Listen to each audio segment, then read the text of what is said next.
Howdy folks, this is going to be a little quick video on the little timber rattler. I think this is called the Jungle Fury, I believe.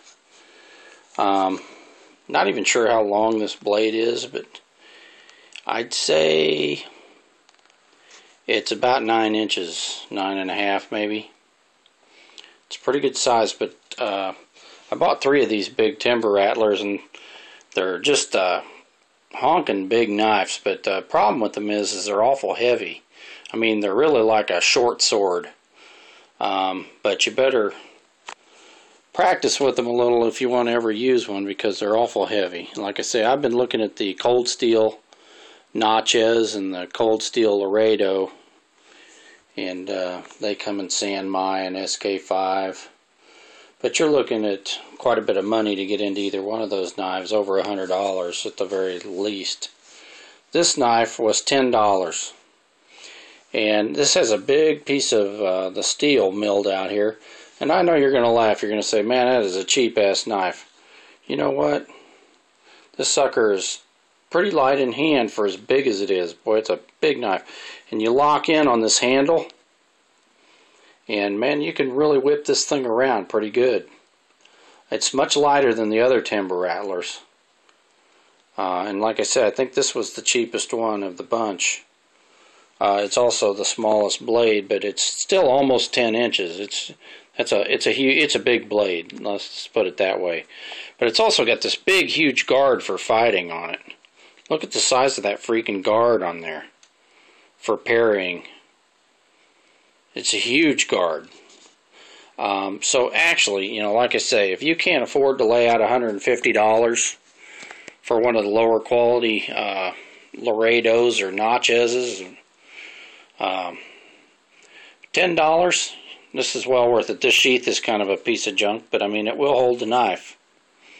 It will hold the knife. You can complain about it, but you can modify these sheaths. I don't care what anybody says. You can take this to a leather shop, and you could have this thing modified and turn this into a pretty good sheath for about $40.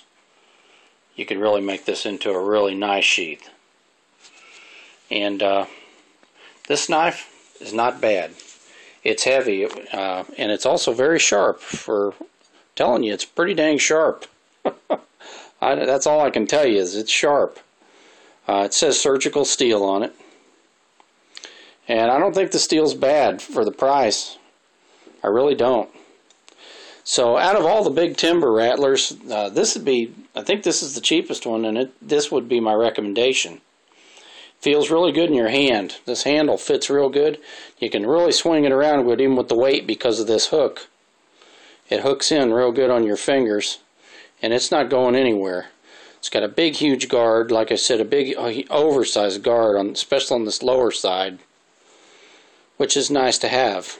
And you can also lock in on it for detailed work. If you want to do, you know, some kind of cutting with this thing, you can kind of lock in on that like this and get a little better cutting surface. But you know what, this for $10, I don't care whether you like cheap knives or, you know, whether you think this is below you or something, but that's a hell of a lot of knife for $10. And until you can, I do have a little I do have one of the Magnum Bowie Vietnam fighters, but you know what? This is a little more substantial knife, and it even beat it price-wise. But not a bad knife, not a bad knife. If you don't have another fighter, Bowie fighter, and you're on a budget, you know what? Cut loose at $10 and get you one of these.